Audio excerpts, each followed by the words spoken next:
And I just say, if you really don't understand this or you're scared about it or you feel like angry when you see homeless people, why would you not volunteer for any one of the agencies that are doing the work just to see for yourself what's going on and form your own opinion? And I've not yet had a person who came out to site and worked with us and decided that they still did not like homeless people or thought that they were not worth our help. Colleen Carmichael, you are the executive director of New Horizon Communities, which both built and operates three tiny house villages, which house people who formerly experienced homelessness. The first one was opened in 2013. That was in Olympia. The next two are specifically for housing veterans. And Correct. those are in Orting, which is east of Olympia on the way to Mount Rainier, and then in Shelton, which is northwest of Olympia. So you're in three counties, Pierce County, Thurston County, and Mason County. So I wanted to start by zeroing in on the tiny house aspect of tiny house villages, because many people have never seen a tiny house or experienced one. And I wanted to curious to know, what is the largest that a tiny house can be and still be considered a tiny house, and what's the smallest that you've seen a tiny house be? So I think there's variations depending on what the permitting and zoning is for any particular county. So for us in the counties we're in, they're an average of about 300 square foot. Essentially, it's a room that they can have a locked door on, which has been one of the main responses that the residents have asked for. The first village that we built, just so you know, Blair, was built on what the residents wanted. They were living in an encampment in Olympia, and they worked with leadership to figure out how can we convert this camp feeling that they have, encampments with tents, into structures. And that's where the tiny home model came from. It's been really beneficial because it gives them a sense of privacy, it gives them a chance to have safety. And they wanted also a main community building that had a kitchen in it and had restrooms in it and had the ability to have a laundry area. The one that we just recently did in Shelton has restrooms inside, showers inside, a tiny kitchen. So we've really changed the model based on the feedback of the residents. But I think on average, tiny homes are essentially just a room, a single room. And most of them do have now restrooms inside. And some of them, the newer models, are getting kitchenettes and things like that. So they're getting up to like 900 square foot because they're adding more components to it and allowing more people to share that place. Among the three villages, one of them houses 30 people. Well, two of them house 30 people, and one of them houses 35 people. So it's 95 people total at any one time. What have you learned are the obstacles or barriers that have most commonly led to them formerly experiencing homelessness? Yeah, it's kind of a combination of things. Typically, it's a life event that has happened or a trauma that has happened that they have not received any kind of support for. And that trauma then leads to behavioral issues, not being able to stay stably housed or keep a job. So losing a job, having a life event like a divorce or a death of a child, those are things that have some common thread. Not making enough money to be able to sustain themselves, so having to work two jobs or three jobs. And it's just really mostly it's based on affordability of housing. It's built on the fact that we're not paying a living wage to a lot of people in the United States. So those are the big overarching ideas, but specifically for the people we serve, it's untreated trauma and it's an ongoing pattern in their brain that has been changed permanently because of something that happened when they were younger and they just could not overcome that by themselves. So what we do is once you get someone stably housed, their brain is no longer in fight or flight mode, which is literally when you're in that, your brain does not have the ability to do the normal reasoning and to look for solutions. And it's literally in survival mode. So scientifically and data wise and evidence based wise, taking them off the streets and housing them brings that down so that now they can start to absorb what we are saying to them. They can start helping themselves work on the programs and work on the behaviors that led them to be unhoused. And we're very clear to make sure that people understand this isn't about behavior, personal choices. I know people like to say, well, they're choosing to take drugs or they're choosing to do whatever. When you're in trauma and your brain is out there in survival mode, and you're just thinking about shelter and food, and someone comes into that scene because they know there are people living there that are not well and that might be willing to use a substance that they are willing to provide for them cheap at first and then get them addicted. There's a lot of people taking advantage of those situations of those people that are encampments. So that is why it's really important to us that once we remove them, we have seen consistently that they are willing to work on programs. You'll have one or two per group of 30 that just is so far in their trauma that they need more specialized care. But for the most part, we find that the people that come on stabilize within a period of about a year to 2 years, and then they want to move on to their own place to live, which would make sense because once you've stabilized yourself, you're on medication or you're in recovery full time and you have the supports you need, then you would want a larger place for yourself. You'd want more independence. And that's what our program has been able to do with the people we've served. Can you give a sense of what is the breakdown of proportion of men among the overall population that you served over the years, and how that compares to the proportion of all people experiencing homelessness, or maybe specifically unsheltered homelessness, who are men? If you go to the National Alliance to End Homelessness, they can give demographics and what the breakdown is nationally and also by state. We have found that because we treat singles, we don't treat families. I would say, just based on what I've seen, that the majority of those are men. We get women too, but I think women usually have families with them and then they go into family-based shelters or family-based housing, and single men with no children, which is often the case because they've either lost their children or lost contact with their children. Then we have to reunify the families and work on that process. But yeah, I would say probably the majority of the people that we have served have been men. And if 65 of your 95 units are reserved for veterans, then that would also skew men too, right? Yeah, I mean, we do have women that we serve at both Shelton and Orting, but the greater number is men. When New Horizon Communities opened the tiny house village in Olympia, was that the first tiny house village in the state to serve people who were homeless? I think it was, or it was one of the first. I know we were initially using that model, and it's kind of picked up throughout the state and also nationally. Then can you give us a picture of where tiny house villages as a solution for homelessness fits into the overall picture of the overall solution for homelessness? In other words, like currently, how big of a player are tiny house villages? And then what would your aspiration be in terms of how successful you've seen that model be? Should it be a much bigger player? Yeah, so a tiny home model is has picked up some popularity as of late. Part of the reason why I think it's been challenging for people is because of density. People want to make more use of the land, so they want to go up because they can get more units going up, which makes sense. But we have found in rural areas where there's not much want to have this kind of housing, tiny homes are a little bit more palatable. People feel okay with a tiny home concept because it's small, it's cute, people like it. It's very much one of the least expensive ways to build this kind of housing initially.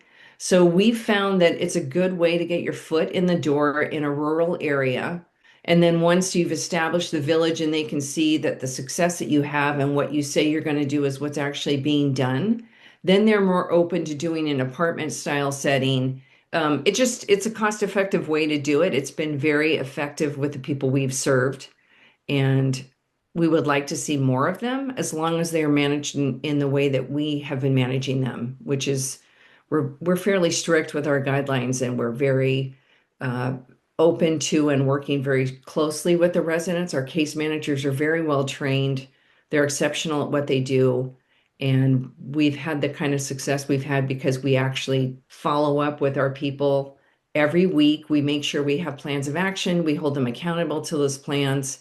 And I think that's really critical too, that you work with the residents to make sure that they're achieving the goals that we have set for them. Can you explain more about what those requirements are to be a resident in good standing, and then also how you balance the need for accountability and responsibility for the residents with, second chances and flexibility and working with people who are facing serious challenges where you can't, it might be overly harsh to, one mistake and then you can't move Yeah. on. So housing first basically means that you bring a person into housing and then you start working with them to address the issues. It doesn't mean you require them to be sober when they come in. And I think the public misunderstands that to mean they can come on and use drugs on site. That's not what this is. It's hard to stabilize someone out there and make them be compliant because they're in fight or flight mode. Again, this all has to do with neurology and the way the brain works when it is in a survival state. Once you bring them in, we have found that that is not the issue that people think it is. 100% of our people are not drug addicted. So I think there's that to start with. There are a lot of people that have co-current disorders, which is they have a mental health issue that has been exacerbated by drug use. And the drug use is merely to numb the issues of what's going on with their brain and what's going on with the reality of the life they face out there on the streets. But once they're housed, they've made a commitment to work the program. They made the commitment. We don't make people make that commitment, but they understand when they come to our units that it's a recovery-based program, and that was set up by the original residents. The original residents wanted a group of people around them who, like them, were struggling with sobriety and wanted to stay clear of it. They can't use on site. That doesn't mean they can't leave site and use and come back to site, but you can tell right away because the case managers work with people every day, that the behavior has changed. And if they are in any way aggressive or abusive with any of the staff or any of the residents, they're asked to leave. Others, if they relapse and they come back and they're like, I relapsed, I really want some help. What can we do? We work to get them in a program. We work to have our interns work with them to make sure that they stabilize. And we have medically assisted treatments available to them. We have support groups available to them. There's medications people can use to stabilize them in their sobriety. So those are all things we work on. And our feeling, Blair, is as long as they're not being disruptive with their behavior or abusive to anyone, we want to try and help them stay the path because we know that it will keep them permanently housed forever and they won't have to go back to the streets and they can move on to another area of housing. They'll get a voucher. For the most part, we've been very successful at stabilizing people. And it's a lot of hard work. And I really applaud the efforts of our case managers and our site supervisors because they experience a lot with the residents and they stay very sound with the way that they manage them. They're consistent, they show up, and they have a lot of really good partners in the community that help us make that work. And it's typically 1 to 2 years that residents benefit from living in their unit. Right. And it's one case manager for every 15 residents. That's about the average within the industry. What we've done that's a little different because we have found that you cannot have licensed professionals on site. Otherwise, your site becomes a licensed mental health site, and that's a whole different business licensing program. So, what we've done instead is we've brought on college level interns from St. Martin's and University of Washington and other colleges so that their interns can come on site and work 16 hours a week under the supervision of a licensed therapist, which they normally will provide. But if they don't, we have one available. And what we found by that is it gives the interns the knowledge that they need in order to get their licensure. And it also provides a really good opportunity for the different universities and colleges to see what this population is like once they are housed, to amplify what we have been saying, which is housing with services really does stabilize the mental conditions and the health conditions of the people we serve. So it's been great. And we also have allowed, so for social works therapists and also nurses to come on site and gain that experience with these residents. They may not stay in this field, but at least if they go on to clinics or hospitals, they have the experience of working with this population and it destigmatizes them. they understand better how to deal with the struggles that they've seen because they've dealt with it on site. So it's a win for everybody involved. It's a win for our residents. It's a win for the colleges. It's a win for the community at large because we are putting more licensed professionals out into the community.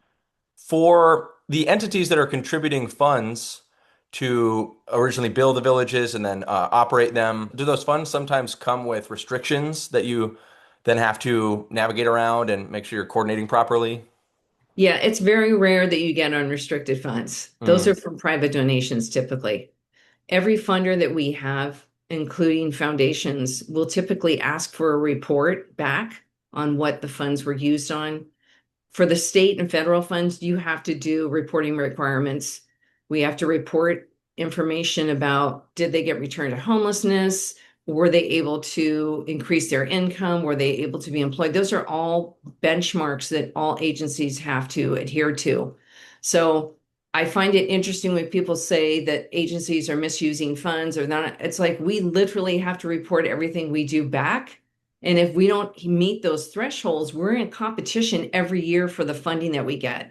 So we have to show that we've had success with this. Otherwise, we will not be in the top threshold to get those funds. We're happy to do it because it is important to all of us that the funds be used properly and that they be used for the success of the residents. And that's what we've been very good at doing. And I think many of the agencies that we work alongside have the same accountability. It's interesting how you describe it as you do have to demonstrate the value that you're providing with the funds you're receiving because it's competitive. I'm curious where lobbying comes into that though, because I think on the outside, people who are kind of judging government can tend to think, well, how much of the decisions are being made based on like proven merit, and then how much is it like the right lobbying or the right legislator who has the right political power on the right committee favors organization X over organization Y? Can you give any insight onto how that works? I think in general, lobbying is only as sexy as the topic you're talking about. Homelessness and housing, not ranking up there. If you're going to be a lobbyist, you're probably not going to throw yourself at this cause because it's so politically charged. The people who are lobbying first are people who have lived experience or people who have had experience in working with this population. And so it's that is driving them. It's also one of the most economically irresponsible things to leave people on the streets because it literally costs double the money to leave people on the streets than it would to be to house them. So from You the mean, why is economics. that? You mean because, for example, they might go to an emergency room and now we're Right. spending on those You're dealing services? with emergency rooms, we're dealing with sheriffs and police officers, we're dealing with EMTs. So we're dealing with all the people who have the highest level of compensation in our counties. And that's why the cost is so high. When they're with a case managers typically only make up to $20 an hour if they're lucky. Plus, you have the sweeps and the cleanups and all those things that really don't lead to anything. They don't lead to any kind of housing. So that also adds to the cost. I know in Tacoma they had spent $2.9 million on boulders so that people would not sleep on the freeway. But that doesn't change the outcome of the house. It doesn't make more people get housed. So I'm like, if you're going to spend monies like that, why not build more housing? Why not put that towards developing? Because I know our Orting Veterans Village was 5 million to build. So you're talking 3 million versus five, and five actually got 35 people housed versus the 3 million on boulders that didn't do anything. It just pushed people off and I know the idea was to keep people safe and to protect them. And I'm like, well, housing can do that.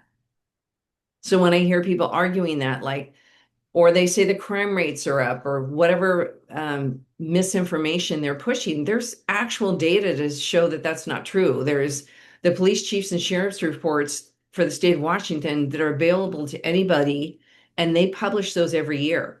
And I track those for every county that we're in and every city that we're in so that when people in the community stand up and say that, I can say, well, that's not what the data shows. But I think to answer your point, yeah, I mean, it is great when you can share the message with elected officials, but elected officials are just the tip of the iceberg. It's going to take all of us wanting this together.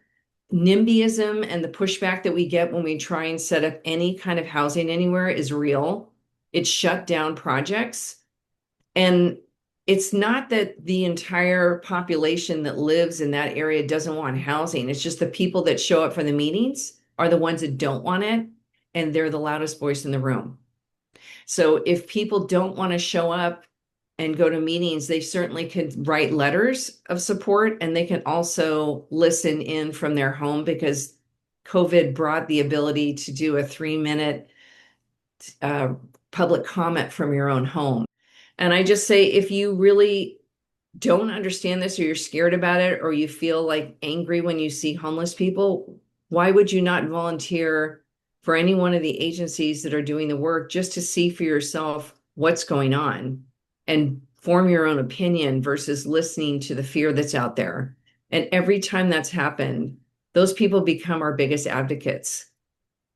And I have not yet had a person who came out to site and worked with us and decided that they still did not like homeless people or thought that they were not worth our help. That has not once happened in the 10 years I've been doing this. So I say that all the time, like, don't listen to me. Come and see for yourself. I'd rather you come and form your own opinion. With two of the three tiny house villages that New Horizon Communities runs being for veterans, I wondered if in those villages, if there are characteristics that kind of make it obvious that veterans live here or that make it just kind of different from a tiny house village that's not for veterans. So, first of all, I think I forgot to answer one of your questions to start with. People that come into our villages have to be chronically homeless, which means they have to have been on the streets for a year, or they have episodes of homelessness for the last 3 years that add up to a year, and they have to be disabled. They have to have a verified disability in order for them to be living with us. What I find with the veteran population versus the other homeless population is that veterans tend to follow the rules. They tend to be those kinds of people that listen to higher level authority and command. It's just part of what is driven into them when they're doing their time in service. And that's not to say that people that live in our Olympia village don't, but they also, I find, because of what they've done in their service, they're hesitant to seek help. They're hesitant to seek mental health support because they were trained to do so would be a weakness, to do so would not be for their safety. So it's really, that's where items like music therapy and art therapy and other types of trauma therapies help really with the PTSD that we see that they are experiencing. And it's a softer way to get them involved in their care versus let's sit down and talk about this. And most veterans are like, no, I'm good. I don't want to do that. But if you say, hey, do you want to play guitar with me and let's work on a song that where you can express your feelings, or maybe you can write a poem about how it was, they're more willing to do that. And with a therapist, a music therapist that has specialized clinical hours in that, them working together, we've seen a lot of really beautiful things come from that because they don't feel like they're in therapy. We also do horse therapies, which are equestrian therapies, where they go and spend time with horses. They take care of the horses, they ride on the horses, and there's something about that relationship between that horse and that person. Horses have also been trained to recognize and de-escalate any kind of anxiety or trauma. Support animals do that too. We've actually been trying to incorporate behavioral support animal training with the people that are veterans, which would mean you could have an animal on site that you train to be a support animal for someone else. Again, we're always looking for ways to get people involved and excited about doing some work on themselves without it feeling like it's just straight up therapy. My understanding is residents are expected to pay 30% of whatever their income is as rent. And I'm curious to know what types of jobs residents of the three villages most commonly hold or aspire to hold. And so maybe they're getting education or training or degrees while they're living there. Yeah, we've recently been in talks with the Goodwill Industries because they have a lot of job training and classes available for people that are wanting to be employed, specifically veterans. So that's been really great for us because they're going to come on site and talk to the residents, and they can also help with computer access and all those things that you would need. The biggest barrier, I think, is the fact that we have disabilities with the people we serve. So they may not be able to work a full-time job, and they transportation part of it is also an issue, and a lot of them don't have cars. So, but there are ways that they can contribute. There's internships that they can do that are paid. So they could actually work with an organization as a paid intern that we don't pay for, that the Goodwill pays for. And the hope is that that agency will then hire them. And if they can work, they are wanting to work. So that's consistent that we've seen that. But some just really are not capable of doing that, or they're too old. I would say 75% of our residents are 55 and older. So you have people who are more elderly and not able to do a full-time job, but they can do some things to contribute back to the community. And that's what we're hoping for on the ones that can. Are there cases where people would be content in their situation living in the village and then be reluctant to move ever? And is that okay? We've had very few do that. I think we only have one in Olympia that was from the original group, and all the rest of them have already graduated out.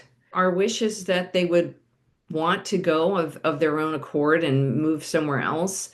They aren't compelled to do that by us, but it's also important they know that they want to free up that spot so someone else can come on because there's limited housing available. So, of their own will, they usually are the ones that come to that decision. And also, too, Blair, quite a few of them pass when they're with us. And the reason why is because the health issues that they suffer with out on the streets that are not cared for, by the time they get to us and they've stabilized, those conditions are so severe that they're ending out their days with us. And the thing that I guess I would say that is most heartwarming about that is they've expressed that they have felt loved and supported for the first time in a long time. And they're deeply grateful that they were able to spend their time with us in their last days. But it's really hard for the staff, as you would imagine it would be. When you and I originally connected, um, you learned that advocacy work that I do focuses on boys and men in Washington with Washington Initiative for Boys and Men. And you had mentioned exposure to Scott Galloway's stuff. And I wondered if you'd share where you heard Scott Galloway and what you heard him say that you thought was compelling. Yeah, he's been doing a lot of conversation and a lot of podcasts about talking about young men specifically and the struggles that they're having with dealing with emotions and with being able to express those emotions, the loneliness that they feel, the inability for them to integrate effectively in relationships because they're not being addressed at a young age. And it's like we're seeing a shift away from what general or generation after generation was for young men to what it is now. And I think part of the work that you're doing, Blair, feels like you're trying to address those issues and help break down some of the stereotypes that perhaps men aren't good fathers or that men aren't able to be productive in relationships and that they can't effectively communicate how they feel or they turn to violence as a means of communication. You're helping to stop all that and help address what is the root cause of that. Why is that occurring? Or what can we do as a community to support men in their wishes to be more available to others in their community, to not feel that they are pigeonholed simply because they're a man. And so at first, I think, when someone hears that you're trying to support men and boys, you're like, what? Like, why? They've already had the upper hand all these years. But it was really refreshing to hear you say, well, no, we're talking about men of color too. And we're talking about, you know, different men that are either gay or straight, whatever. I mean, you're not just dealing with white men. And I think that's the thing, Blair, is most people when they hear men, they think white men. And then they immediately go to, well, they've been privileged all these years. Why do we care about them? But your point is a good one, which is, well, if you don't correct the behaviors that led to this gap, then that's not good either. We have to be able to look at that and address it and figure out ways that we can work as in unison as a community and not segregate or separate out anyone from it. If we're about fairness and equity, that means everybody comes to the table, not just the people we think are more deserving of the table. And I think if anyone listens to some of your podcasts or sees your videos, they're going to see for themselves what that means. And I would encourage them to talk to you if they feel a strong objection to it. You're in the land like we are. It's like there's a lot of misinformation, there's a lot of misconceptions about the population we serve. So it's our role, yours and mine, to educate the public on, well, that's not consistently true. And if you find it to be true, then helping with it to change it is going to be better than just standing back and criticizing it. So if you feel strongly about it, then ask questions and get involved. Talk to Blair, find out what he needs, and see what you can do to support it because we are about belonging and equity to everybody, not just a select few. So it was really good to talk to you because you made us think in that way. Thank you. One stereotype about men that I'm pretty sure affects your work and that definitely affects mine is that men are dangerous. Yes. And I remember talking with a man who was the manager of a men's homeless shelter here in Hmm. Washington, who said, you've already addressed the idea of NIMBYism and people having reasons to fear or to be concerned about the building of housing where people who've experienced homelessness are going to live near Right. them. And Yes. one of the fears is about crime and risk of physical harm, things like that. And Sexual he, assault, those kinds of things. yeah, yeah. And he had said, when it comes to raising funds for a men specific cause where donors know that who they're helping is men, that was quite challenging relative to if you're raising funds for women or children or animals. And Because there's some empathy for that, for those groups. But men, to your point, um, looking at the data for the homeless population specifically, you will find that most of these people are victims versus perpetrators. And also, if you look at the crime data, it just does not bear out what is being told about this population. So if you look at the total population of a county and city and the number of homeless people, it's usually less than 1% of the total population.